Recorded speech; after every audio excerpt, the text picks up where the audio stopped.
ሩቲና አብርሽን አንድ ላይ ስታዩ ቅጥል ድብን የምትሉ ሰዎች ማለት ነው። ቅጥል ድብን በሉ። ገና ቅጥል ትላላችሁ፣ ገና ከአገሪቷ ትጠፋላችሁ። ገባችሁ አይደለ? ምክንያቱም የሰው ደስታ የማያስደስታችሁ፣ የሰው ፍቅር የማያስደስታችሁ፣ ሰው ሲጣላ የምትደሰቱ እናንተ የሆነ ሴጣን ናችሁ። በሰው ደስታ የማትደሰቱ፣ በሰው ደስታ የምትከፉ፣ በሰው ደስታ የምትቃጠሉ ሰዎች ሰው አይደላችሁም። አለቀ ባጭሩ ማለት ነው። አንድ ሰው ትክክለኛ ሰው ከሆነ በሰው ደስታ ሊደሰት፣ በሰው በተደሰተ ሰዓት አብሮ ሊሆን እንኳን ደስ አላችሁ ማለት ያስፈልጋል። እናንተ ግን የሆናችሁ እባቦች ናችሁ። አብርሃምና ሩትዬ ቢለያዩ አንቺ አብርሃምን አታገቢው፣ አንተ ሩቲን አታገባት። ገባሽ አይደለ?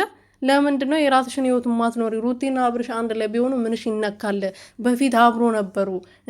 ሩቲ አይደለችም መታ ከአብርሃም ከሩቲ ሄርሜላ አብርሃምን የቀማችው ሄርሜላ ነች። መታ ከሩቲዬ ከልጇ የልጁ እናት ነች ሩቲ ማለት ነው። ገባሽ አይደለ? በድንገት መታ ነው የቀማቻት እንጂ ወይም ደግሞ ጥራ ወይም የሆነ ነገር ለፍታ ዋጋ ከፍላ ምናምን አይደለም። ዋጋ ከፍዬ ምናምን የምትለው ደግሞ ምንም ለአብርሃም ዋጋ የከፈለችለት ነገር የለም። ገባችሁ አይደለ? ሰላም ሰላም ቤተሰብ እንዴት ናችሁ? ደህና ናችሁ ወይ? እኔ በጣም ደህና ነኝ፣ እግዚአብሔር ይመስገን። በያላችሁበት ሰላማችሁ ብዘት ትርፍርፍ ይበልልኝ። ለዚህ ቻናል አዲስ የሆናችሁ ሰብስክራይብ እያደረጋችሁ ላይክ እያደረጋችሁ ቤተሰብ እንድትሆኑ በትህትና እየጠየቁኝ፣ ላይክ እያደረጋችሁ አይደለም የኔ ውዶች ማለት ነው። ላይክ አድርጉ ስወዳችሁ ሳከብራችሁ ማለት ነው። እና ዛሬ አንድ ነገር ላውራ ነው የመጣሁት። ሩቲና አብርሽ አንድ ላይ በመሆናቸው ብዙ ሰዎች ቅጥል ድብን እያሉ ነው። ከቤተሰቦቻቸው ከጓደኛ ነኝ ተብዬው ከደጋፊ ነኝ ተብዬው በሙሉ እየተቃጠሉ ነው። ለምን እንደሚቃጠሉ እኔ ግራ ግብት እያለኝ ነው።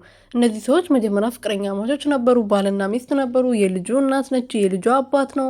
ለምን እንደዚህ እየሆናቸው እንዳለ እኔ ግራ ግብት እያለኝ ነው። አንቺ የመዳም ቤት ቁጭ ብለሽ የምትሰሪዋ ሴት ማለት ነው። ሩቲና አብርሽ ብለያዩ ምን ትጠቀሚያለሽ? ታገቢያለሽ? አብርሃምን ታገባለሽ? ይሄን ብቻ መልሽልኝ። የራስሽ ታደርጊያለሽ አታደርጊውም አይደለ? ስለዚህ አብርሃም ከፈቀደውና ካፈቀረው ጋር ይኑር። አንቺ ምን አገባሽ? ከደገፍሽ ላይክ አታደርጊም፣ ቪዲዮቸውን ሰብስክራይብ አታደርጊያቸውም፣ ሜንሽን አታደርጊውም፣ ቪዲዮቸው እንዲታይ ከደገፍሻት ማለት ነው። የሜላን ደጋፊ ከሆንሽ ላይክ አድርግላት፣ ቪዲዮ ሜንሽን አድርግላት፣ ይታይላት፣ አለቅ እንጂ አታገቢያት። ምንድን ነው እንደዚህ ቅጥል ድብን የሚያደርግሽ እንቅልፍ የሚያሳጣሽ? የራስሽ ስራ ትተሽ እዚህ ቲክቶክ ላይ መተሽ የምትቃጠዩ ምን በወጣሽ እና አይኔ እናት ስንት ነገር አለብሽ እኮ፣ ስንት ጭንቀት አለብሽ አንቺ። ነገ የህይወቴን ለመቀየር አይደል እንደ እዚህ ሀገር የመጣሁት? ምን በሰው ነገር ቅጥል አደረገኝ እንዴ? ዩቱብ ስሩ፣ ተለወጡ፣ ዩቱብ ስሩ። ነገ ሀገራችሁ ስትገቡ ከወንድም ከእህቶቻችሁ ጋር ትሰራላችሁ። እንደዚህ ብዬ ስናገር ምን አገባሽ አንቺ ስራ ፈት ትሉኛላችሁ። እኔ ስራ ፈት አይደለሁም፣ እኔ ስራ ፈት አይደለሁም። ገባችሁ አይደለ?